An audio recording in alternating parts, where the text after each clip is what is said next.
second chapter. That's Matthew, the second chapter. Matthew chapter 2. Amen. Thank you, Sister Kenya, for being obedient to the Spirit of God. Thank you. That was a wonderful, amen, wonderful expression of dance. We appreciate you. Amen. Let's bow. Most gracious Father, Lord, we just thank you once again, God, for your grace that you've given to us, for your mercy that we get to experience each day. God, we ask that as we open our eyes and our ears to your word, that you would speak to us. And we would never be the same after hearing what it is that you have to say to us. Yes, God, we honor you, thank you, and we appreciate you for this blessing in this day. In Jesus' name we pray. In Jesus' name. Amen. Matthew chapter 2, we're going to go verses 13 through 23. Amen. And prayerfully is my goal to be before you no longer than 30 minutes. So you can go and enjoy the rest of your rainy day. So, as the thought for today, we're going to talk about this idea that some things just have to happen. Okay?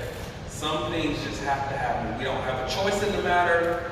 We wish we could control them, and sometimes we think we can, but honestly we cannot. Some things just have to happen. Amen? Amen. So, again, that's Matthew chapter 2, verses 13 through 23. And I'll start off by saying this. As saints of God, we cannot be so quick to lose all of our situations that are not understandable. Right? We're going to go through some situations in this life that we just don't understand, but we can't be so quick to lose these situations. Sometimes it seems as if life is crashing down on us and the enemy is right on our tail. When God tells us to move or to go, we cannot be so quick to lose that situation because some things just have to happen so that the glory of God can be revealed. Right? If you're anything like me, especially, I don't like change very much. I don't. I like things to be the way they are. I'm a little weird like that. I like if something's working, if it ain't broke, don't fix it. That's one of my philosophies, right? If I'm at a job and I actually like it and it's working, I'm going to stay there all right. If I'm at a school and it's working, I'm going to stay there. If I'm living in a house and everything's working, I don't move, right? I don't like a lot of change. I don't like a lot of shake-up. But sometimes God, in all of his wisdom, makes us move. And sometimes he relocates us and he changes us. And he puts different people in our life and different people in our path, puts us in different situations, and we get so mad about it that we begin to cry, to fuss, to kick our heels, and to say, why me? Why me? I don't deserve this. And the whole time he's trying to have his glory revealed. Right? And I often look at it this way. And every time I look at it this way, it's quite humbling, and it reminds me of exactly who we are. When I complain too much, I ask myself this. When was the last time I created a universe? Right? When was the last time I created a universe? And many times we're left with questions, even in this story. This is just, it's kind of sidebar, but it's kind of in the same area. You ever had one of those people ask those questions like, why do the good die young? Why do babies die? Why do tragedies happen? Right? And I like to answer those questions with, when was the last time I created a universe? So I can't barely figure out how to take care of myself, but I can tell God right from wrong. I can tell him what should and should not happen. When you really think about it that way, it shows us just how limited we are. It shows us just how finite our wisdom is.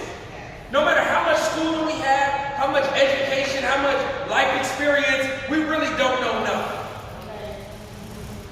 I liken it to my grandfather, my father. When I was a boy,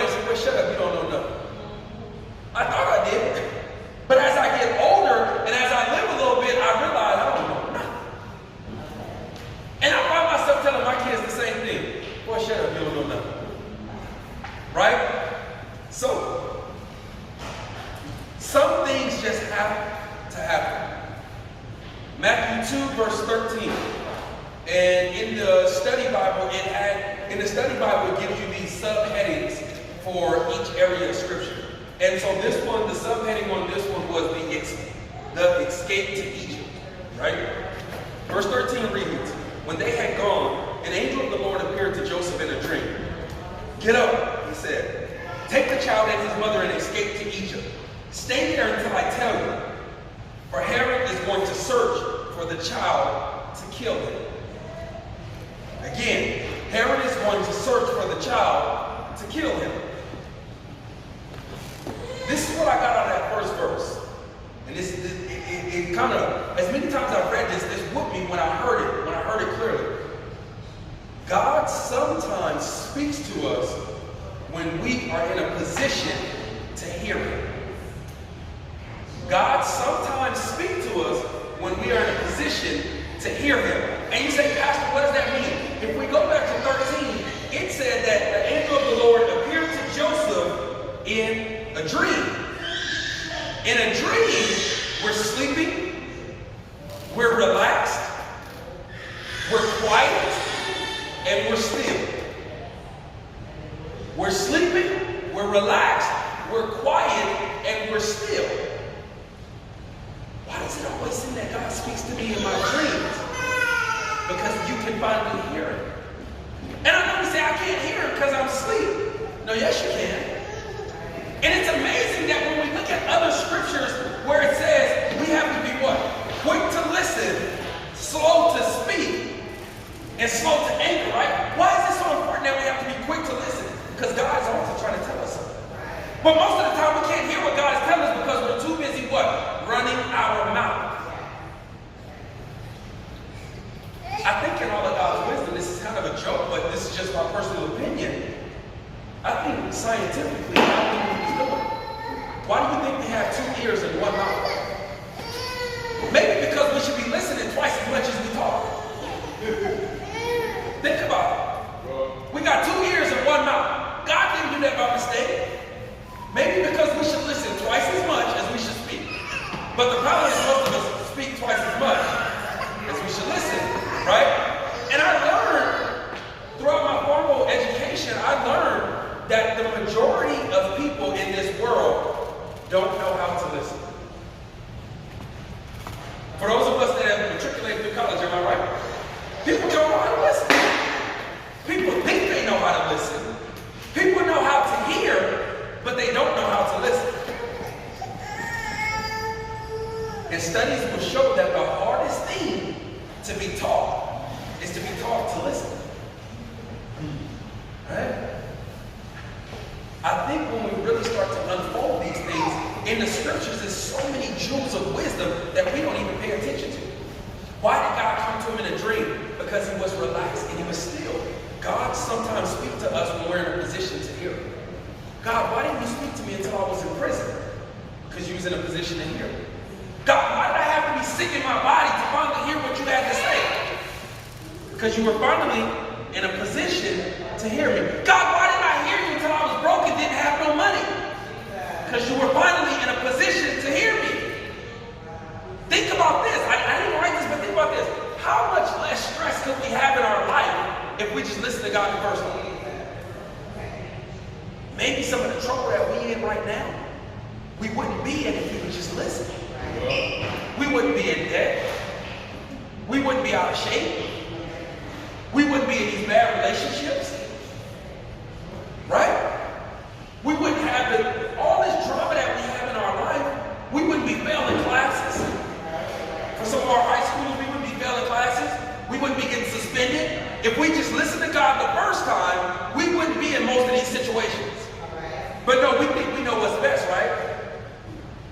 2, relocation sometimes is necessary to save our lives. What are you talking about, Pastor? It clearly said, he told him, get up and escape to Egypt. He said, stay there until I tell you because Herod is going to kill the child. Sometimes we have to relocate physically to save our own life. And you young men, if you guys don't listen to nothing else I say, take hold to this. Right? Those of us, Des, Mark, Anthony, we done lived a little bit. Sometimes you actually have to physically relocate to save your own life. And you say, well, wasn't nobody trying to kill you? Yeah, but your environment would have killed you. If you'd have sat there long enough, it would have sucked you up. Am I right, fellas? Am I right? Because we done relocated because our environment was getting the best of us. And it's the hardest thing to do because they're my friends. This is where I want to be. This is good. This is where I'm from. But sometimes you got to get up and leave. And then it's retrospectively that you sit there and you look back and you see a lot of them people when you left, they're still there. Same spot. Doing the same thing. And you realize, man, or if you're anything like me, which I'm sure a lot of these guys are, you done lost a lot of friends. And you're like, man, if I wouldn't have left, would that have been me? Yeah. Every time you get that phone call that this person that got shot, this person done OD, man, would that have been me if I was saved? Because I was doing the same thing they were doing. But by the grace of God, he shook us and said, you need to go, you need to go. Right. And some of us said, I ain't going nowhere, so we went like this. Yeah. Some of us went in an ambulance. Yeah. We went all kind of ways, but we had to get to where God said we had to get to. And so what we're telling you is do it the easy way. When God says go, just say, okay. So sometimes God has to reposition us to save our lives. Last point from verse 13. Listening to God's specific direction will save our future. What do you mean? The angel didn't just tell him to go to Egypt, but the angel told him, Tim, he said, I want you to go there and I want you to stay until I tell you to come back. Why? Because Herod was trying to kill baby Jesus. What do you mean? Baby Jesus was our what? It was our future. So let's say Joseph was disobedient and he went back and he would have killed Jesus. None of us would be here right now.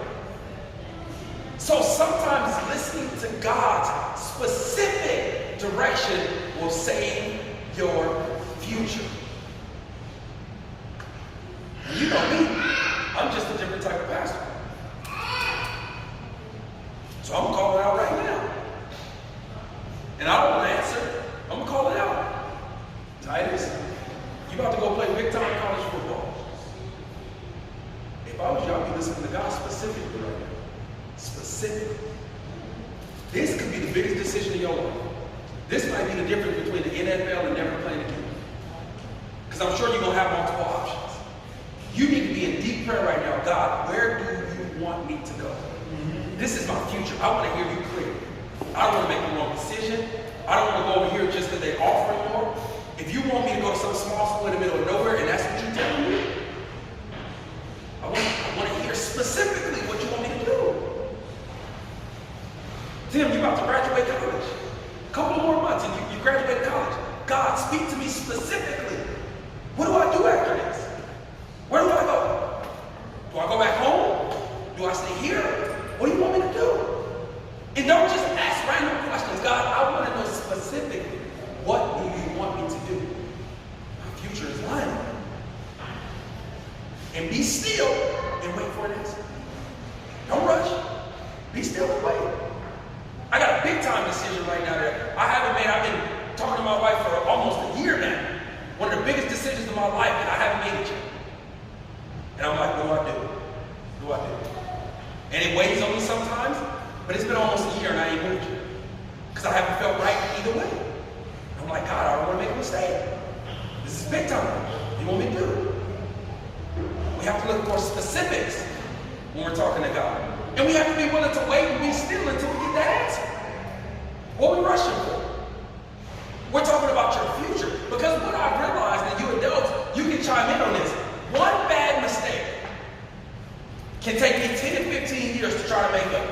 Am I right? One bad decision could take a big portion of my life just to try to retroactively try to fix it. When I could have made the right decision from the beginning. Right? Verse 14. So he got up and took the child and his mother during the night and left for Egypt, where he stayed until the death of Herod. And so was fulfilled what the Lord had said through the prophet, out of Egypt I called my son.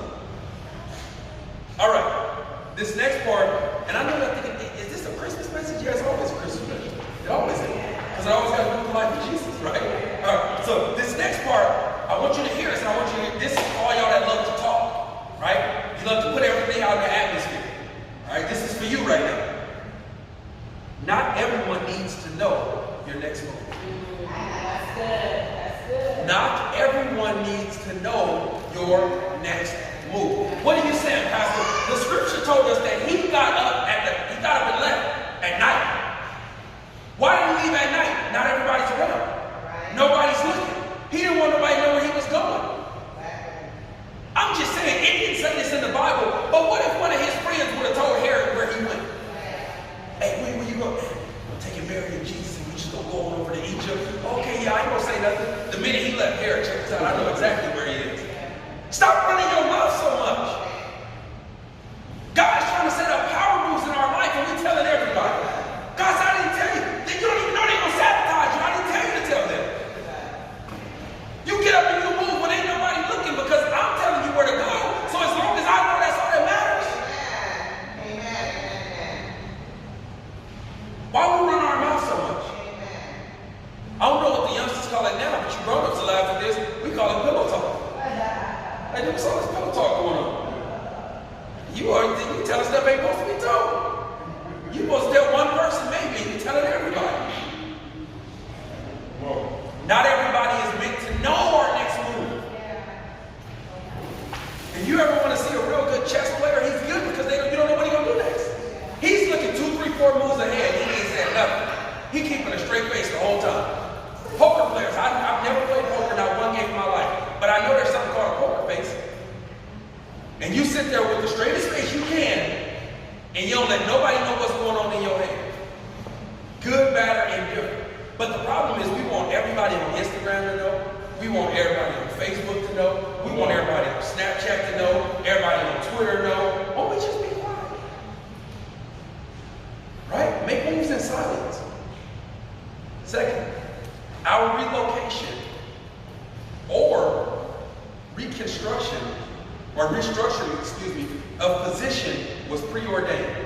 Our relocation or restructuring of position was preordained. He says here, and so was fulfilled what the Lord had said through the prophet. What does that mean? It means God had already preordained this. This had to happen. And so what I'm saying, for us sitting in this room today, your next move in life, your next job, your next city, I hope not your next marriage, but your first marriage, right? That's all preordained. And if it is your next, that's all preordained. You just got to be smart enough to listen to God so that it works. All of our moves are preordained. But the interesting thing in these preordained moves is that we can't mess it up. Because just as they're preordained, we still have free will. So that gets us out of the excuse of blaming God. Well, it's God's fault because it was all preordained anyway. No. He preordained it.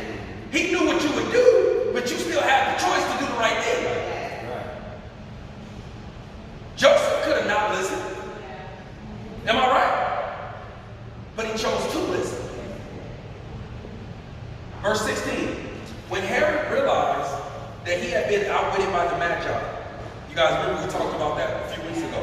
When he had been outwitted by the Magi, he was furious. And he gave orders to kill all the boys in Bethlehem and its vicinity who were 2 years old and under, in accordance with the time he had learned from the Magi.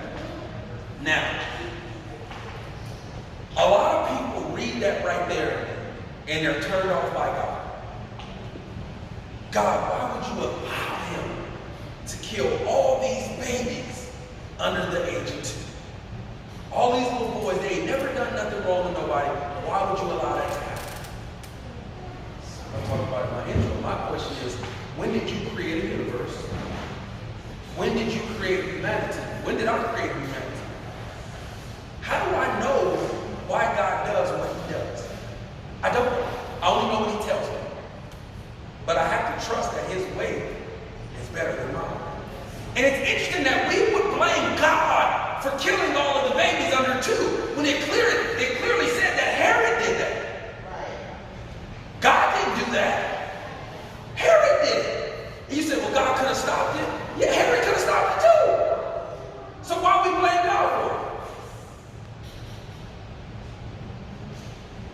And then this isn't to make light of it, so please don't take this the wrong way. it's not God's fault that sin came into the world. It's man's fault.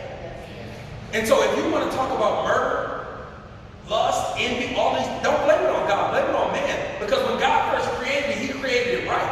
And we messed it up. So let's not blame God for our mistakes. Am I right? Let's not blame God for our mistakes. It's us. It's not him. Not only that, but listen to this. Some evil things are done out of fear or misinterpretation. Some evil things are done out of fear or misinterpretation. Follow me when Herod realized that he had been outwitted by the Magi, he was furious and gave orders to kill all the boys. Okay, why did Herod do that? Herod, when the Magi came and they said that they were looking for the king of the Jews, he instantly thought, well, wait a minute, if you're looking for a king and I'm the king, that means somebody's going to take my throne. And so I'm afraid that someone's going to take my throne, so I can't let that happen. So if I kill all these babies, obviously whichever one was supposed to take my throne, I'll eliminate him too. But he was misinformed because he would have known, or if he would have known that they were talking about Jesus, who wasn't looking for that type of throne, he would have left all them baby boys alone. Jesus wasn't looking for a kingdom like that. He wasn't looking for brick and mortar. He was looking to save humanity from their sins. So he was fearful and misunderstood, so he did something evil. That teaches us a lesson. We got to be careful because just like Herod, when we're afraid and we don't understand, we'll mess around and do something evil. Let's not act like we're above it. Right? 17. Then what was said through the prophet Jeremiah was fulfilled. Somebody see if they can turn these fans on. When what was said through the prophet Jeremiah was fulfilled. Verse number 18. A voice is heard in Ramah, weeping in great mourning. Rachel weeping for her children and refusing to be comforted because they are no more. Now, if you're anything like me, you probably done read through this a bunch of times and never knew what it meant, never looked to see. You just read through it and kept it moving. Let's do a little lesson here, okay? So what is it talking about is fulfilled, what the prophet Jeremiah said, and then in verse 18 it gives this verse. Well, in Jeremiah 31 and 15, you're going to find this verse. It's going to say, a voice heard in Ramah weeping in great mourning, Rachel weeping for her children and refusing to be comforted because they are no more. What is the significance of this, right? The significance is, we've studied the story of Rachel, Jacob, right? Think about this. Rachel had that son, Joseph, right? Joseph goes out with his brothers. Does Joseph come home? No. Joseph is thrown into a ditch. Joseph is sold into slavery. Joseph does not come home. It never mentions his mother. That story talks a lot about his father. But if you go to the end of that story, when he meets his brothers, right, all these years later, and he's going to give them food, and he meets his brothers, he asks his brothers, where is my mother? And they said, your mother has died already. So when it talks about Rachel weeping, it's referring to Rachel weeping once Joseph was sold. It's amazing how the New Testament is just fulfilling what happened in the Old Testament. Right? So, Rachel weeping for her children. This is what it's referring to when it talks about that what the prophet said, the prophet Jeremiah said was fulfilled. The prophet talked about the mother weeping for her children. Right? So this is all just revealing prophecy that had already happened. 19. After Herod died, an angel of the Lord appeared in a dream to Joseph in Egypt and said, get up, take the child and his mother, and go to the land of Israel. For those who were trying to take the child to life are dead. So the angel says, get up, and I want you to leave Egypt. I want you to go to Israel because Herod is dead. The reason we should not be mad for our relocation is because God is still in control. The reason we should not be mad when we have to relocate is because God is still in control. We got that? Don't be mad when you got to relocate. God still knows what he's doing. He got this. There's no reason to be mad when you have to relocate. God is still the same God. He's the same God that saved you, same God that told you to go over there, same God that told you he was going to save your life, and he's yet in control. Right? Listen to this part. And I only got a few more verses. I found it interesting that it said those that were trying to take the child's life are dead. Remember this. Those that are trying to destroy us have no authority over God's anointing. That's good. That's good. Those that are trying to destroy us have no authority over God's anointing. If you belong to God, stop stressing when people trying to take you out. Yeah. Stop stressing when people backbite. Stop stressing when they're dragging your name through the mud. If you truly belong to God, you have nothing to worry about. They can't touch you. They can do whatever they want to do. They can shake up as much as God allows them to, but actually they cannot touch you. They cannot eliminate you. They cannot kill you. Right? Cannot touch something. Yes. Right? But do we really believe that? Because if we believe it, why do we fight back so much? Why do we go back at them so much? Why do we go tit for tat? Why do we say, you said something about me, so I'm going to say something about you? Or, what would we look like if we had a Joseph spirit? Like, as long as we listen to God, go where he tells us to go, do what he tells us to do, they can't touch us. They can't touch us. Right? Last couple verses, 21. So he got up, took the child and his mother, and went to the land of Israel. But when he heard that, was it Archelaus was reigning in Judea in place of his father Herod, he was afraid to go there. Having been warned in a dream, he withdrew to the district of Galilee. So that's the tricky part. That's where most of us would have got mad at, right? Because if you really look at what just happened, the angel tells him, go to Israel. The people that were trying to kill the baby, they're dead. So the angel says, go to Israel. But he realizes upon getting ready to go to Israel that Herod's son is there. So I can't go there either. So now I'm being told to go to Galilee. Well, why in the world do I have to go to a third different place? God, what are you doing? Is this musical chairs? I went the first place you told me. Now you're telling me leave there and go to the second place. I'm about to go to the second place. Is somebody there that knew the person in the first place? And now you want me to go to a third place? I'm not doing all that. I don't have time for all that. You know how we like to do it? Or if you're anything like some Christians, you just say, yes, Lord, and you never move at all. I can't afford to move 3 different times. I don't have the finances and the resources to move 3 different times. You know what I say that? Shut up and do what God said. When did God tell you to come up with finances and resources? He didn't tell you that. He just said no. Right? The problem is we're scared to go because we're afraid we don't have the resources. But wasn't it God who provided a ram in the bush? Isn't it always God who provides for his own self? When did God start needing us to provide for him? Let me know. Even in this holiday season, when did God start needing you to provide for him? Lord, I just can't buy the kids this. I can't buy my cousin that. Well, they ain't meant to have it. If God wanted them to have it, he'd have found a way to give you the money. Right? I'm telling you, I ain't losing no sleep. I promise you I'm not. I'm not. If I ain't got it, I ain't got it. If it's that important, God will figure out a way to get it to you. Those that serve God must always write in pencil, because we may be instructed to erase and to write new directions. What do you mean, Pastor? We just talked about how Joseph had to go 3 different places. He told him to go to Israel, then he said, wait, don't go there, go to Galilee. Many of us will say, but I heard God clearly tell me to go here. And that don't mean God can tell you something else? And people say, but God can't change his mind. Who said he changed his mind? He ain't changed his mind. He just seen 2 moves ahead. So he knew that if Joseph would have landed in Israel, Herod's son was there. So yeah, I told him to go to gave him a new direction.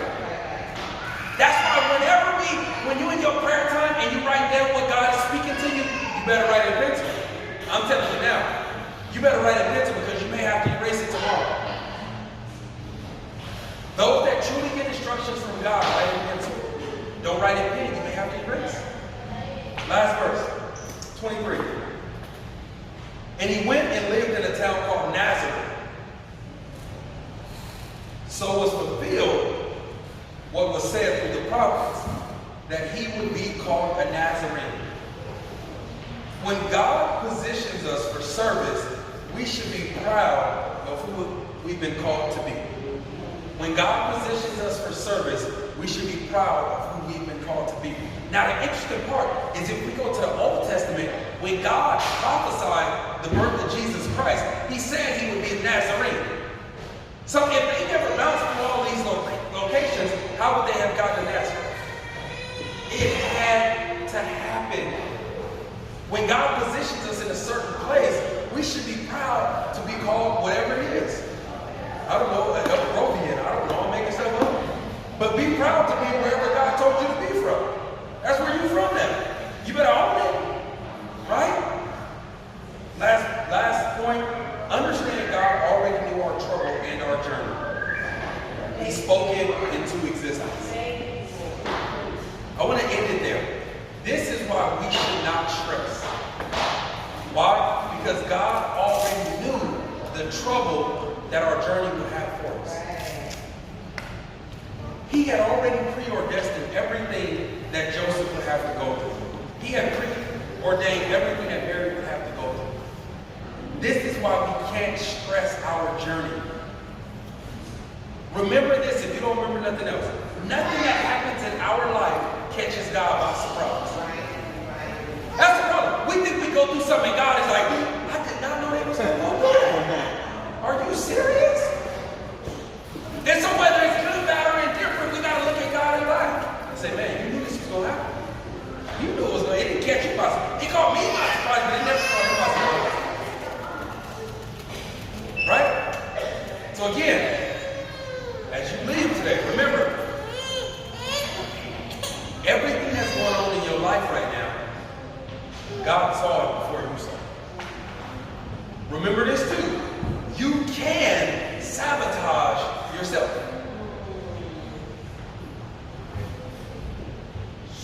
Last thing, remember, don't stress off what you don't have because God provides everything you need. Don't stress off what you don't have because God provides everything you need. Father, we thank you. God, we honor you. We appreciate you. And we just truly thank you for everything that you're doing in the lives of your people. God, continue to cause us to live stress-free. Continue to cause us to live anxiety-free. God, we know that man born of a woman is of a few days and full of trouble. So we will have trouble in this life. But the question is, how do we respond to the trouble that we have? God, we celebrate you, we honor you, and we thank you. In Jesus' name we pray. Amen. Amen.